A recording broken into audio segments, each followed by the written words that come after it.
Hi there, everybody. Welcome to your 4 to 5. Eric Chilton here with Lauren Coleman, Tanya Rivera. Hello. Hey, everybody. Thanks for watching us on News 2. We're also on Fire Stick, Roku, and the News 2 app. Yes, today is the first day of winter, and the weather is going to really feel like winter. Like, if you don't think that it feels like winter, it's going to feel like winter, right? Just wait. All you have to do is hang out for a couple days. Yeah, we've got some rain on the way first, and that's so let's talk about that first. And when you look at our forecast over the next few days, we're going to see things change dramatically, really, over the next little bit. In fact, I would venture to say that there's a chance one day that we could see a 30-degree drop in high temperature to low temperature in one day. So that could be, we could hit that high on Friday morning at, say, 7, 8 o'clock in the morning, actually, on that day. And then we plummet from the low 40s to the teens. Yes, we'll talk about that in just a minute. Temperatures right now, we're in the mid 40s for just about everybody. Martinsville 44, Greensboro with the same reading there. We go to 44 in Asheboro, even Albemarle down south 45. Tonight mostly cloudy. We do see a 33-degree overnight low, but we will see some rain mostly toward morning time. The daytime high is at 41 for tomorrow. Not as heavy as what we were talking about maybe a week ago, but still on again, off again showers. Could be heavy at times. You might get some gaps in rain where you don't get a shower for an hour or two and then it's back in again. So it's going to be kind of an intermittent on again, off again shower activity. The low is actually developing coast side. You can see it down here. That'll develop, work its way back up the coast to the north and to the east and throw that moisture our way. Let's look at our high resolution futurecast here, and we're stopping this. This is as about 2 o'clock in the morning tomorrow morning, so overnight tonight. We get the scattered showers. Notice the pink around, say, Allegheny County and up into our southern Virginia counties. They may see a little sleet or maybe some freezing rain mixed in with that. No major accumulation with this. Heavier rain for us during the day Thursday. That's Thursday morning at 8. Now this is Thursday at about noon. And we think once we get to noon, this is going to be pushing out of here and we'll see the next system come through. That next one is really just cold air for us. When you look at this, we're only talking about the rain clearing out for your Friday. That is a 30% chance of a morning shower, and then windy. Wind gusts up to maybe even as high as 40 miles per hour, but we'll see sunshine at the end of the day on Friday. Christmas is cold, people. You're looking at 13 to 15 for overnight lows, 28 for the high on Christmas Eve day, and then on Christmas Day itself, the high only 31. That's all I can say. All right, so now's the time to get travel ready ahead of the holiday weekend. If you notice, the roads are a little busier than usual. You know what? You're not alone in thinking to yourself, why are there all these cars on the road? Yes, because AAA estimates 3.3 million North Carolinians will travel 50 miles or more through January 2nd. But before you go out and hit the road, you're going to want to make sure you're prepared. WFNY News 2's Daniel Cruz has the last few minute reminders for you. Guys, as we take to the highways this weekend, the last thing anyone wants to encounter is a roadblock, especially when it comes to your car. Now, Lindsay Carson with Smith Automotive here in Greensboro says there are a few things that you'll need to check, especially with the temperatures falling as low as we expect this weekend. First is your battery. If it's more than 2 years old, you need to have it tested. A mechanic or even an auto parts store can help, many times at no charge. Second is your tire pressure. Under or overinflated tires can cause excessive wear to the tire. Lastly, check your fluids, the oil, windshield washer fluid, and antifreeze. The good thing is, especially for those who wait to the last minute, you can do just about everything on your own. It's just stuff that's easily overlooked, especially in the holiday season. You're thinking about a lot of other things other than your car. So what about starting your car to let it warm up? Carson says it never hurts, but it's also not entirely necessary. It does, you know, give the oil a chance to warm up and circulate and get everything moving. It's just, it's like when we get out of bed in the morning, everything's a little stiffer, a little tighter, and just, you know, once you get going, everything goes a little better. And if you are going to start your car, especially on those cold mornings, be sure to do it outside and use your spare key. That way you can still lock the car doors while it is running. These are quick and easy, simple things that can ensure a comfortable ride to get you where you need to go the holiday weekend, and it could also save you thousands on engine repairs. Well, right now, Highway Patrol is beefing up security on the roads. They're watching for speeding. They're watching for drunk driving. It's all part of their Booze It and Lose It holiday effort. If you notice that there are other drivers that seem like they are impaired, troopers suggest you pull over and you call 911. They say in order to get to your family safely, you need to drive sober, slow down, and put away all the distractions.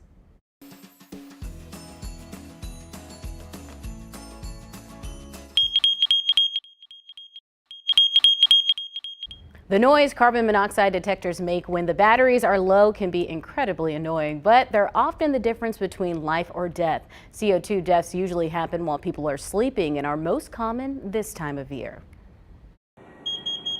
These 4 beeps mean it's time to get outside immediately. That signal, that is what's called a 4-temporal pattern is what we refer to it as. Inside the UL Solutions Research Laboratory just outside of Chicago, David Mills runs hundreds of tests on alarms that are critical to detecting poisonous CO gas before it kills. Because you can't see it, you can't smell it, and you can't taste it. Those 4 beeps mean the clock is ticking. Basically what you want to happen is the higher the concentration, the faster the alarm goes off. That's correct, because the effects of CO poisoning would be happening faster at the higher concentration versus at the lower concentration. Without an alarm, Ashley Wilson had no idea the flu-like symptoms she was experiencing were being caused by carbon monoxide seeping into her Wisconsin apartment. It was slowly poisoning her and her family. I was just thankful that we were able to get out of there, or make the phone call, get out of there, go to the emergency room, and survive it, because a lot of people don't. This colorless and odorless gas at high concentrations can knock a person out almost instantaneously and stop their breathing within a minute. Go, go, go, go, go. Body cam video from New York State shows us what poisoning looks like. Officers barely pulled his family to safety. They passed out from CO poisoning shortly after calling 911. Come on, buddy. Come on, buddy. The only one left conscious, a toddler. There's no national requirement for carbon monoxide alarms anywhere, except now for the first time in federally funded public housing. We're just doing some fine-tuning as it relates to the new HUD requirement. It took multiple poisoning deaths for the Department of Housing and Urban Development to make the change. 3 million of its units nationwide now have to have CO detectors by the end of this year. Too much of our prevention has been focused on only the places that people might die, which is typically someplace you sleep. It's just as important in a place where people work, they go to school. Most local cities and counties in the Triad have free carbon monoxide and fire alarm installation. You can call the fire department non-emergency phone number to check where you live. Well, the cold season also highlights the need for a warm place for people without a home. Mayor Nancy Vaughn visited Pomona Park in Greensboro today to see the city's recently installed pallet homes. She felt it was important to invite the community out and address concerns about possible damages to the field area.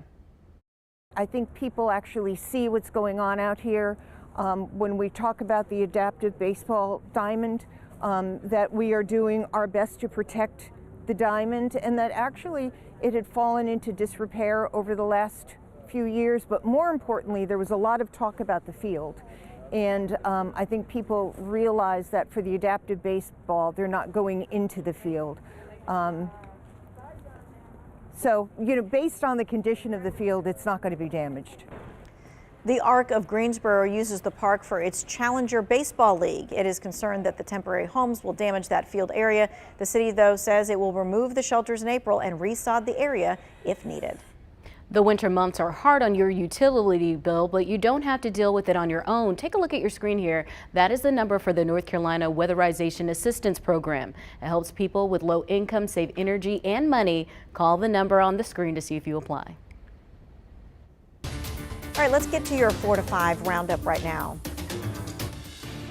A Triad woman sentenced to life in prison is preparing for the chance of parole. Janet Danahay has served 20 years for starting a fire that killed 4 people in Greensboro at the Campus Walk Apartments back in 2002. Now, we spoke with Janet Danahay's sister today, who says there's still a lot up in the air before Danahay can be released. This is just the beginning. We still will, we still need to go before a parole board and make our case as to why we understand she is worthy of their consideration and release. And so that decision is it is still to be determined. Both Governor Roy Cooper and former Governor Pat McCrory pushed for Danahay's clemency, saying that the sentence was too severe for the crime. Clemency is not a pardon, so even if Danahay gets out of prison, her conviction will continue to stand. Newly elected Forsyth County commissioners are expected to be sworn in tomorrow. To catch you up on this, the process got delayed after the Republican Party filed a protest against the election results. The party claimed there was a security breach when the county shut off the voter machines on Election Day. Both the county and state boards of elections have dismissed that case. The party has until the end of today to file an appeal. If that doesn't happen, the county says it will be swearing in their commissioners tomorrow morning. Well, today, the president of Ukraine is meeting with President Joe Biden. It is the first time the foreign leader has left the country since the Russian invasion in February. He plans asking Congress for more assistance and also thanking them for their support.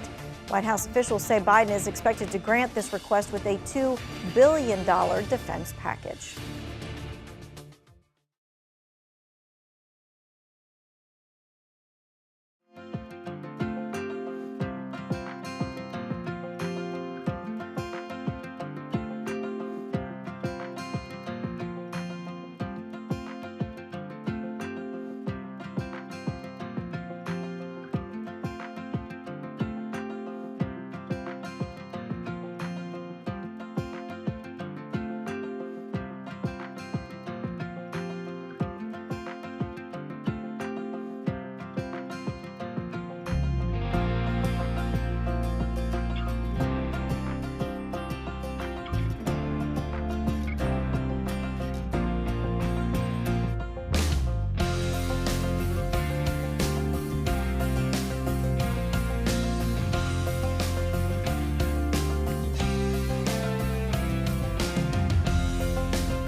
Right now, health experts are sounding the alarm on migraines during the holidays. It's an issue millions of Americans that often is amplified by holiday seasonal smells and sights. If you find yourself suffering from the painful headaches, here's what you should do.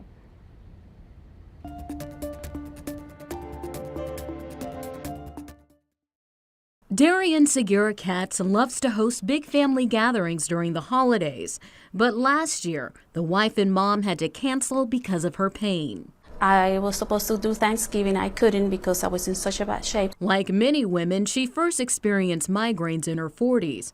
Doctors also diagnosed her with a nerve condition called trigeminal neuralgia. Electric shocks to the half of my face to the point that I could not do anything. Dr. Shay Dada with NYU Langone Health treats Segura Katz and says she sees more migraine patients this time of year. Because of the increased number of triggers we have in terms of food and stimuli and stress, and travel is another big one. Even bright holiday lights and the strong smell of scented candles can trigger migraines.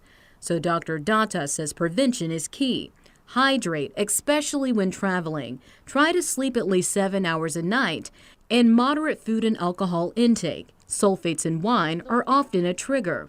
Segura Katz modified her behavior to manage stress. She uses prescription medications and gets regular Botox injections. It basically stops the pain receptors from overfiring. Doing okay? Yes. She's doing so much better this year and plans to host her family for both Christmas and Hanukkah. So you want other people to know this is treatable. Yes, that's the whole reason of me being here. Putting her health first during the holidays to keep migraines at bay.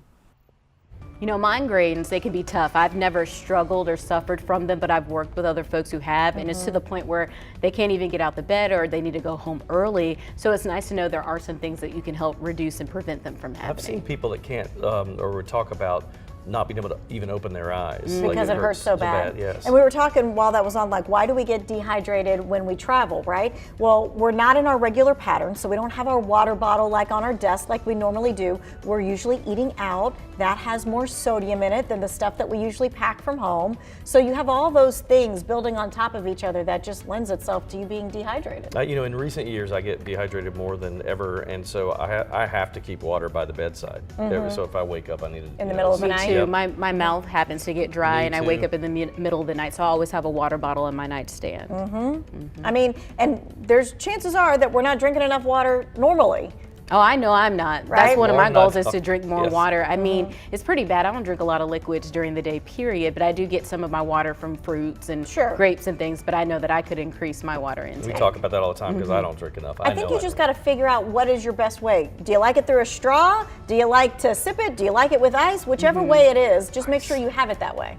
Alrighty. Have the ice. One of our goals for the new year, Yes. drink more water. Well, before we head to the break, we want you to check this out. This is a military greeting from our troops away from home during the holidays. We'll be right back. On behalf of Task Force Diamond and the 82nd Finance Battalion, we'd like to wish you and yours a happy holidays. Diamond in the sky, finance first.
Yep, we don't like seeing those two words, do we? Arctic blast, it is on the way, and that'll be for Saturday and Sunday. Friday's going to be kind of a strange day where we'll start out in the 40s, maybe early in the morning, but then just plummet throughout the day. In fact, we think that overnight low, we may go from 41 to 12 in less than a 24-hour period.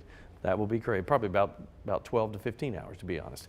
You look at the temperatures, 44 in the Triad now, Elizabeth City coastside in the northeastern corner of our state at 47. We've got Wilmington at 49, beautiful Asheville 43, Boone's chilly at 37, even in South Carolina, Columbia in the lower 40s at 41. Not a whole lot of change here in our temperatures. We'll have so much cloud cover. Clouds building in, and then in the overnight period, probably more toward tomorrow morning, but maybe even this late evening, we'll see some rain showers. And they could start out as more of a sprinkle and then build in. Here's what it looks like. We stop it here at about 3 a.m. So we're getting some rain in that overnight, definitely after midnight, let's say. And be careful if you're up around, say, Danville, Martinsville area, possibly Galax.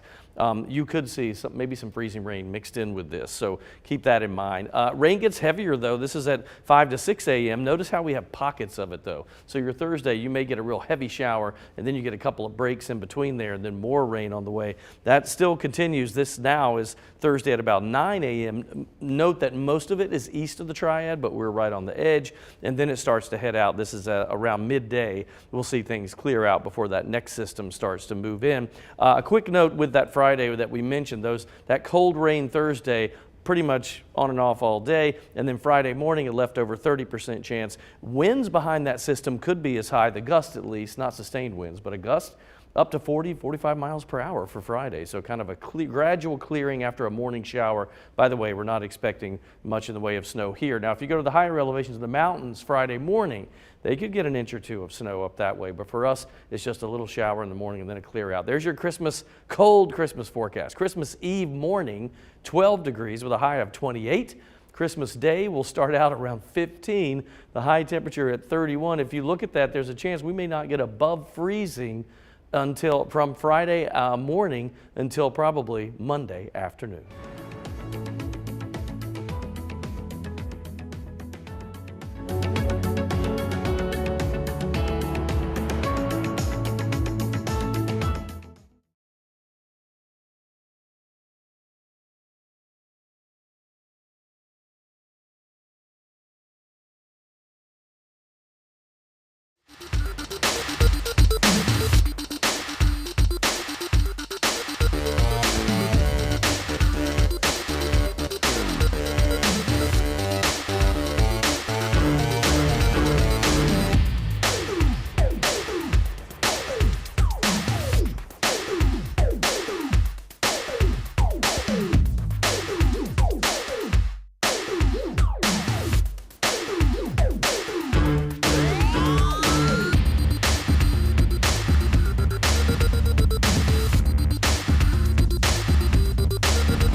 Let's talk some money news here, because inflation brought new troubles to American households this year for sure. The Fed fought back with higher interest rates, plus the tech industry faced mass layoffs. Let's take a look at the recap of top money headlines of 2022.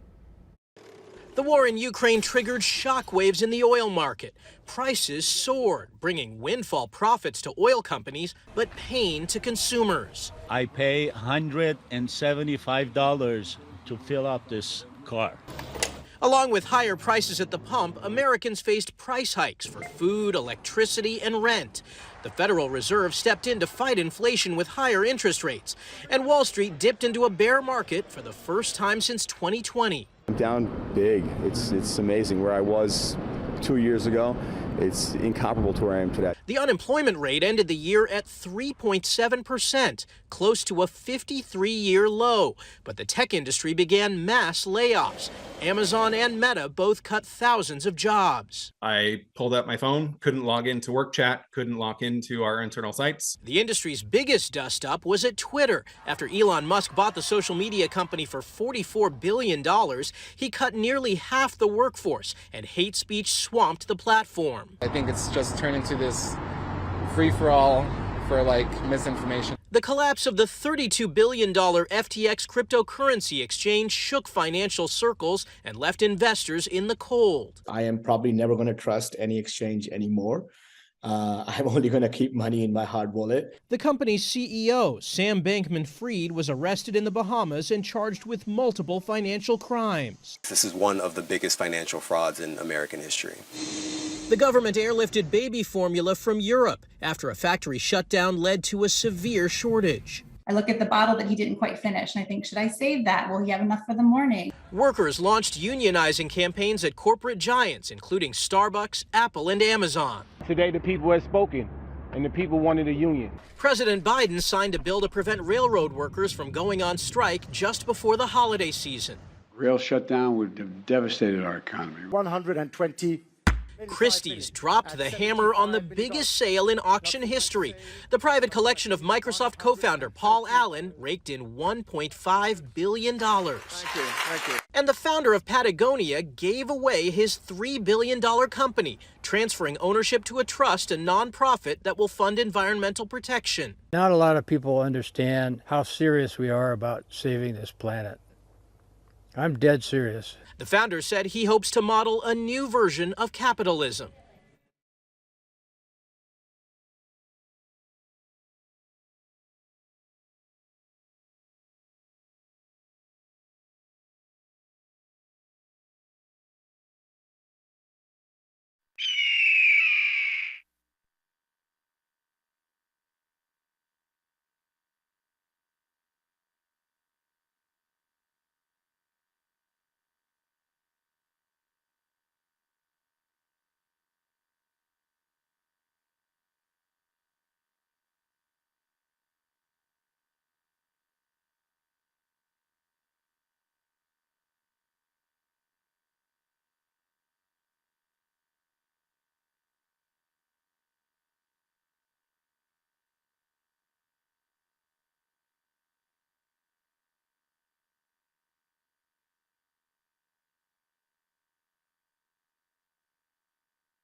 Hello, mic check, 1, 2, 3, 4, 5.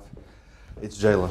Mic check, 1, 2, 3, 4, 5, 6, 7, 8, 9, 10.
happy music. It I like is. the happy music. I like it too. Welcome to the 4 to 5. Eric Chilton here with Tanya Rivera, Lauren Coleman. Got a lot in store for you coming up. And you can catch it all on the News 2 app, Fire Stick, Roku, and live on WFNY News 2. And you know, we've got this happy music because we're trying to tell you, hey, let's celebrate. It's the first day of winter. Yay. Wait till Christmas. I want summer back. You know, I'll take spring. I'm not Right. as big, even early fall, I'll take that at this point. Yeah, let's talk about it because big change is coming up for us with an Arctic blast of air that'll be moving down from the north and invading us by just in time for the holidays, actually. How about that? Temperatures for right now, though, aren't too bad. We're in the low to mid 40s for pretty much everybody, but we won't get that much longer. Maybe we think Thursday, Friday, we might be able to hover in the 40s. After that, you're looking at 20s for highs, in some cases low 30s, but some of our overnight lows will go as low as 12 to 16 degrees. Yeah, that's coming up. So the rain, first, there's two different systems moving through. One tomorrow is a low that'll develop off the coast, and that throws this moisture up. So this is overnight tonight at about 3 in the morning. Notice it picks up pretty good, and there are like waves of this, right? Like you'll get rain for a little bit, and then it'll kind of phase out for a bit, and then you get it back again. This is pretty much all day Thursday. This is tomorrow morning at about 6 a.m. Still with us at 9 a.m. and then even as we take it to midday, it's still hanging around. We may get some breaks in this once that goes through Thursday night, but there's a second system. You can see it just on the corner of the screen here moving in. And our question was for a lot of the week was, will that cold air have a chance to catch up to that moisture, change it over to anything frozen? The answer to that is probably for the mountains, but not for us. It looks like as that front goes through, we get a cold rain maybe Friday morning. Now, if you see a snow flurry or even a quick little burst of snow mixed in with the rain, we shouldn't get any accumulation at all. Mountains, and we mean higher elevations, Boone and Galax, and maybe even in western parts of Wilkes County, for sure, that neck of the woods, they could see several inches of snow as a result of that. For us, it's just a quick shower. But the Arctic air behind that is no joke. That cold front Friday will drop temperatures almost 30 degrees. I mean, we'll go from probably the low 40s early Friday morning. That's when we hit our high. And then it drops all throughout the day down to 12 that night as we head into Christmas Eve day. So look for that drop. Also, the winds behind that, 30 to 40 mile per hour wind gusts. That'll be during the day on Friday, probably continuing into Friday night. And with those overnight lows in the teens as we head into Christmas Eve morning and Christmas Day, that means the wind chill readings could go down to close to 0. 7-day forecast there, your low 40s as we mentioned, a rainy Thursday and first half of the day Friday. We'll see sunshine by the end of the day Friday. Clear for your weekend, but cold. And then Monday, Tuesday, Wednesday, we build back to the mid 40s with sunny to partly cloudy skies. Right now, North Carolina is under a state of emergency. It's due to the possibility of icy conditions in the western region. Eric was just talking about, right? So the move makes transportation and supplies easier to access. Plus, it then benefits first responders and it protects consumers from any kind of price gouging. State and local agencies want to make sure you are prepared. Stephen Gross with Guilford County Emergency Services encourages everyone to have a preparedness kit on hand. To have things like non-perishable foods that you may not have to cook to be able to eat, just in case the power was out or otherwise. Potentially extra medication, extra supplies that may fill those specific needs, whether it's if you have children, infants, or even folks with maybe some specialized or power-dependent medical needs. Well, he also says it's a good idea to start covering drafty windows, sealing air leaks around your doors and windows. It's also important to keep an emergency kit in your car just in case you're caught in a winter weather situation while you're on the road. When temperatures are this cold, you might hear people say start your car so you can let your engine warm up. This is an old wives' tale that our verified team says isn't always true.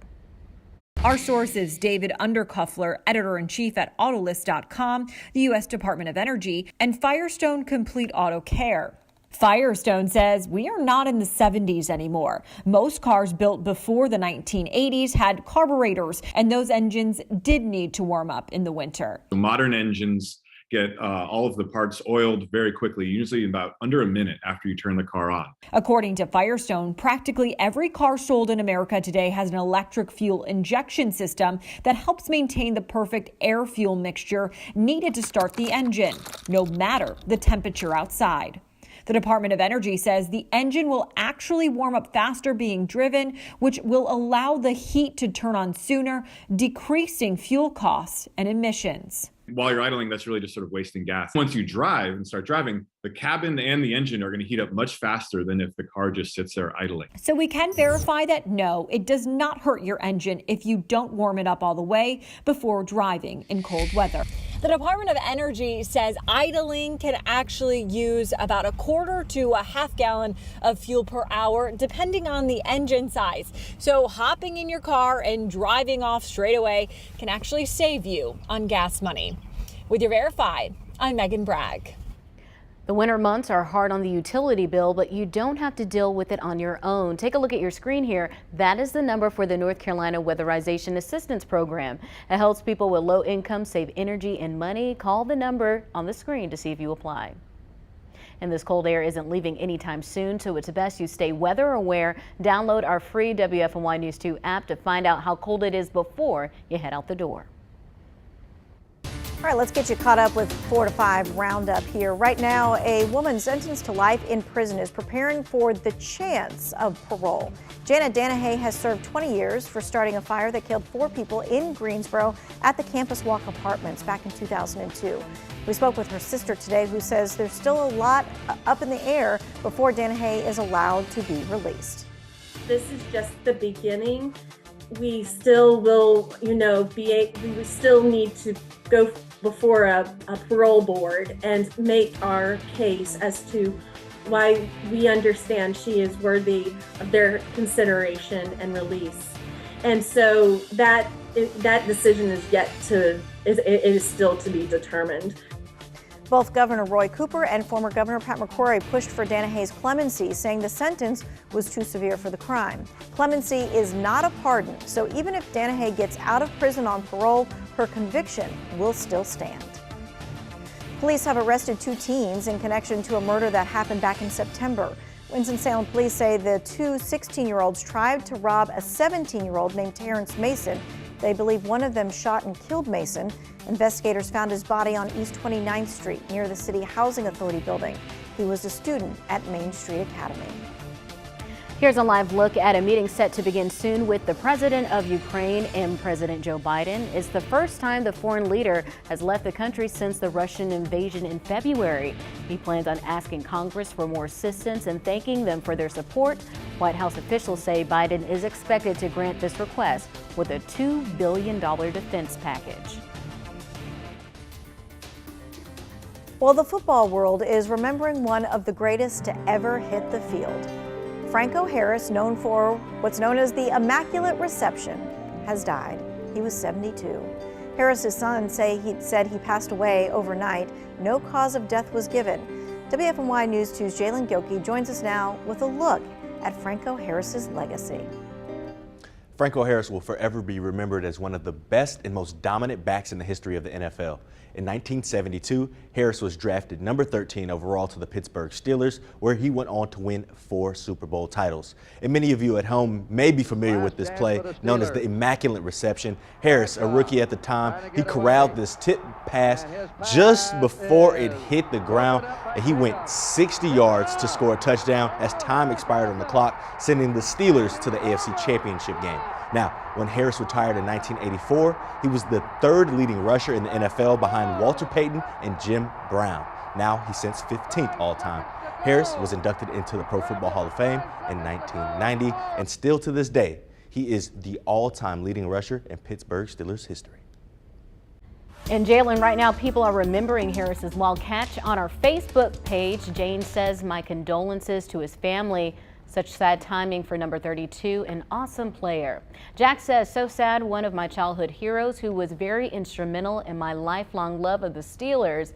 Ransom sends prayers for all. What a great running back." And then James says, "Sad day in sports history." Now, a lot of folks talking about this on social media. I've seen it on my timelines throughout the day. So I saw that play and as a kid, and I remember because everybody thought it was over. It was 22 seconds left in the 4th quarter. They were on their own 40. Bradshaw's just almost like a Hail Mary, really, Basically. at that point. And you couldn't see it, but there are still images because it was out of the camera range. He picked it up about 4 inches off the turf. I mean, that's how close it was to not being caught. And I think that was a playoff win. It was. It was the divisional round of the playoffs. Then they ended up going to the AFC Championship where they lost to the Dolphins, who ended up, they were 16-0 going to the regular season and ended up losing in that Super Bowl. But ironically enough, Pittsburgh Steelers have only retired 2 jerseys in the history of their franchise. And this Saturday, when they played the Raiders, the 50th anniversary of the catch, they were going to induct Franco Harris's number into the Ring of Honor out there. So unfortunately, he will not be there for that tribute. They're still going to go on with everything as proceeds, but it actually is the 50th anniversary on the 23rd of that immaculate reception. I remember Steelers fans with T-shirts that said "one for the thumb" because they won 4 Super Bowls. They wanted another ring, one for the thumb. Wow. Which they didn't get. I was listening to him. He was interviewed about this and stuff like that, and he was like, "What really makes me feel like a lot of pride is that he was the only offensive player. Steelers had the 2 defensive players, right? And he's like, Steelers are known as defense, Exactly. and he's like, Steel curtain. uh-huh." Exactly. And so for him to be the first offensive player inducted to the Ring of Honor, that is another level and another step to this, like you said, because that organization is known for their defense. But truly a tragedy. The NFL actually has ruled the immaculate reception the greatest play in NFL history. Oh, wow. It's Friday night. They will have an NFL Films tribute to Franco Harris because, like I said, the 50th anniversary is coming. Right. So they had all of this stuff built up Planned. and ready to go. I mean, he's going to be featured all over the NFL Network all weekend, and now it'll be in memoriam. The town of Pittsburgh will come to a standstill this weekend. Absolutely. That's for sure. Yeah. All right, we're going to take a break. We'll be back.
All right, so these are the faces of folks who have received a bad gift. Anyone here at the table ever receive a bad gift? I have, but I never made any faces like that. That's just rude. Look at that kid. Look at that. And they look ungrateful because I'm sure whatever they got, he could eat that apple. That's He could right. eat those pickles. That's what your parents would say right away. So you better be grateful. I mean, I did, but it's usually when I was a little kid. Yeah. Nothing was so bad when as an adult that I got upset. But a little kid, you'd be like, I don't want this. Right. I mean, I also think it depends who gives you the bad gift, right? It could either be like a really bad thing or it could be like just a minor frustration, depending on who gives it to you. So there's a survey about bad gifting. So let's take a look at this. The parent company of e-commerce giant Wish asked more than 6,000 people in the U.S. and Europe about bad gifts. And in the U.S., 72% of respondents indicated that they had received a gift that was so disappointing or weird that they were confused about why it was given at all.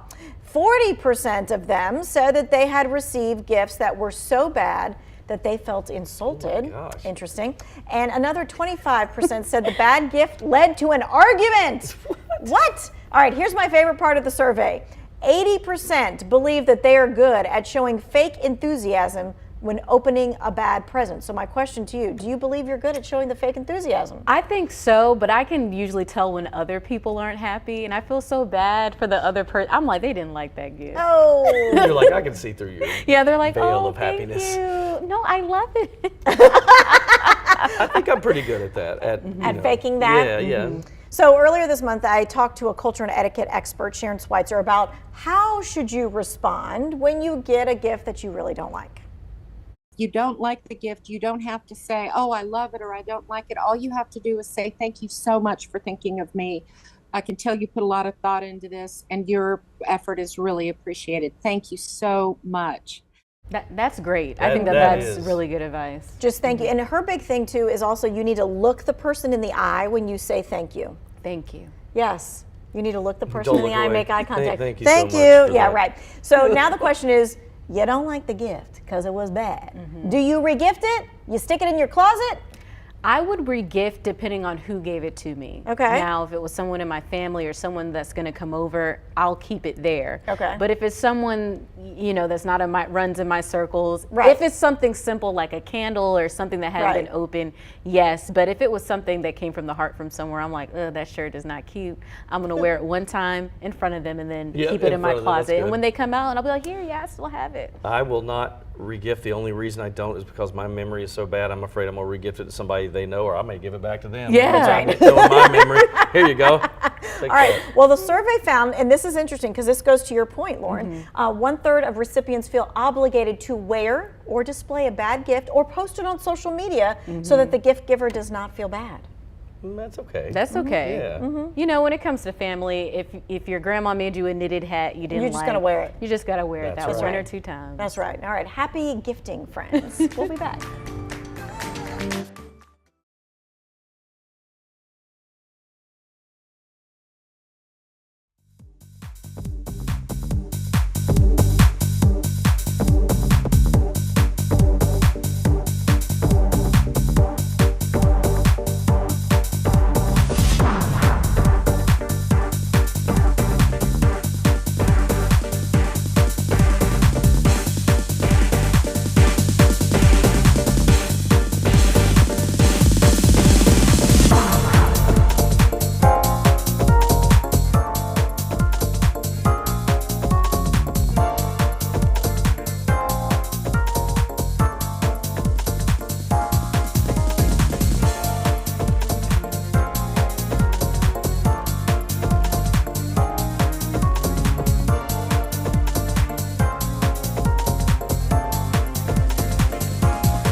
don't know, those two words they just strike fear in our hearts. Arctic blast. If you live in the South, we don't want to hear that, do we? Yes, we're going to get down to the teens and maybe even 12 degrees one night. That's usually, I think it's going to happen Christmas weekend, not any other time around that, but there is a chance our temperatures may drop in about a 15-hour period from the low 40s to 12 degrees. How about that for a change? Yeah, we'll get to that.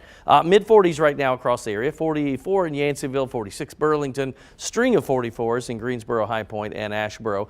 Rain starts to move in from the south. It's this low pressure that develops off the coast. That'll start to push north a little bit and bring the rain in. Probably intermittent for us throughout the day on Thursday, and then I think maybe a leftover shower. Not really snow, but if we see a flake or two in there Friday morning, don't be surprised. But absolutely no accumulation for us. It's different in the mountain communities. So watch as this coastal low moves by. It's the second system that we're watching here, this cold front that moves in. Notice the blue here that represents snow in that purple area. A chance in our mountain communities, maybe even a couple of inches up that way or even more depending on how high you go up the mountains. For us, it's just a little residual shower Friday morning. But the bigger story is the Arctic air that moves in behind it and the winds. Those together are going to be a mess for us on Friday during the day. In fact, if you look at the wind gusts, now these aren't sustained winds, but wind gusts, 38 to 40 miles per hour across the Triad. Everybody else you're still seeing in the 30s for wind gusts. That's a strong wind. You factor that in with temperatures at 12 degrees as we head into Christmas Eve morning, so Saturday morning, it could feel more like 1 degree or 0 as we move into Saturday morning and definitely into Christmas Day as well. Here's what it looks like. There's a chance that we wouldn't be above freezing from possibly Friday morning until Monday afternoon with that low of 12 Friday night and 15 Saturday night with highs only 28 on Christmas Eve day and 31 for Christmas Day. So all of this cold talk about these cold temperatures got us thinking about the most memorable Christmas weather. So I asked you on my Facebook page. Linda Myers says, first Christmas away from home alone in the South and woke up to snow Christmas morning and gone by noon. Melita Hatley wrote, temperatures in the 80s and opening the windows. Jeffrey says snow on Christmas and watching the kids build a snowman. Nancy Fox traveled to the coast on Christmas Eve, 18 inches of snow at Emerald Isle by the time we got there. Wow. Do you remember that? I don't remember that 18 one. inches on Emerald Isle. In fact, that's a lot of snow. In the last 20 years here, I can only remember a couple of times that we got any snow on Christmas. Well, so it was 2010 for sure. Yeah, I remember that. Yeah, and that was, I think we had 6 to 10 inches of snow depending on where you lived at that one. But it was super yeah, pretty. that was a lot. That was fun. That was the year that Tyler, my third, was born. So we were happy that we got to stay inside and just kind of take care of him. Because I don't think we knew that it was going to snow. No, it was one of those where I think we had called for literally a dusting, and then by the day before it was like, oh, maybe 2 inches, and then we got hammered that day.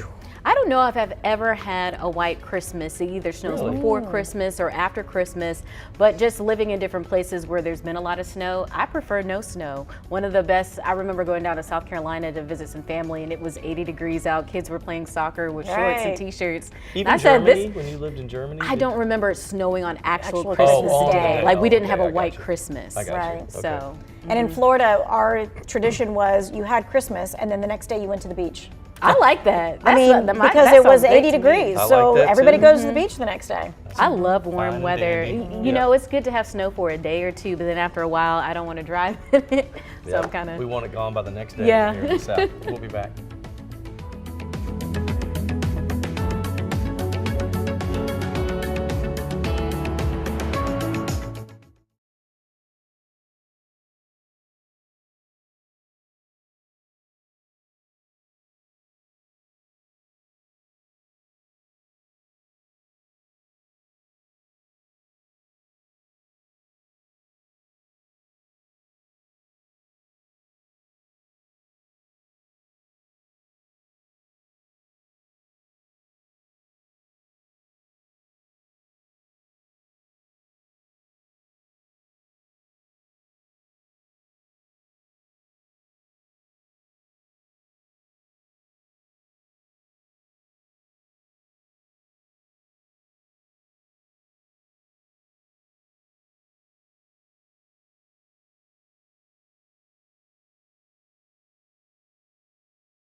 Microphone checking. 1, 2, 3, 4, 5, 6, 7, 8, 9, 10. Mic check, mic check, mic check. 1, 2, 3, 4, 5, 6, 7, 8, 9, 10.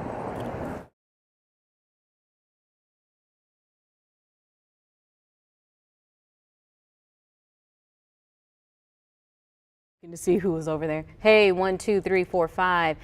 In connection to a 17-year-old Main Street Academy. Hey, buddy. Check 1, 2. 1, 2, 3, 4, 5, 6, 7, 8. Hello. Check, check 1, 2.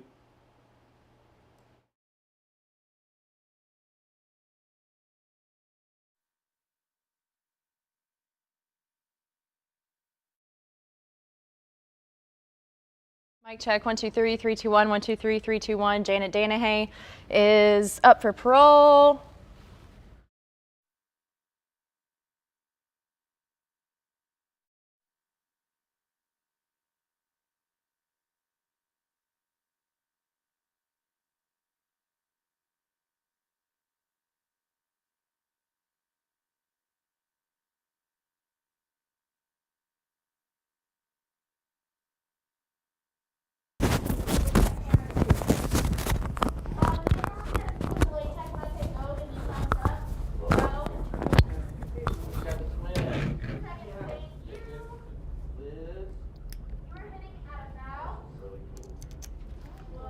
Mic check, 1, 2, 3, 4, 5, 6, 7, 8.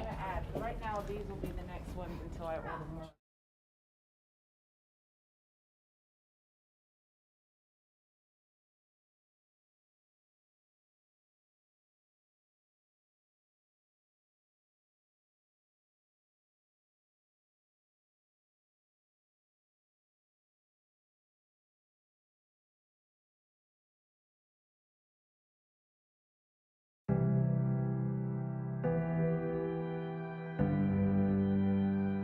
It's time for my 2 cents. In less than 2 weeks, it will be the start of a new year.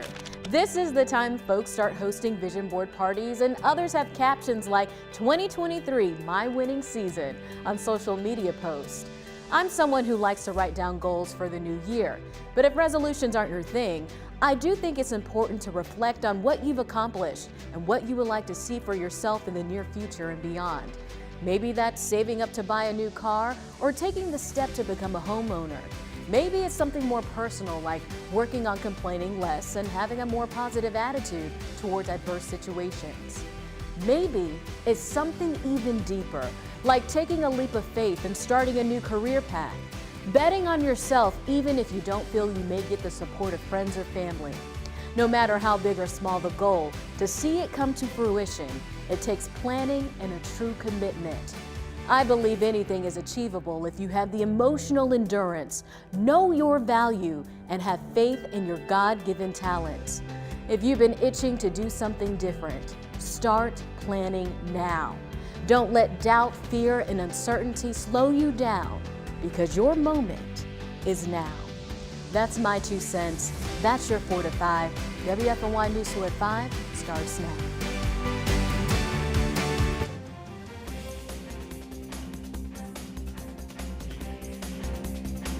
This is just the beginning.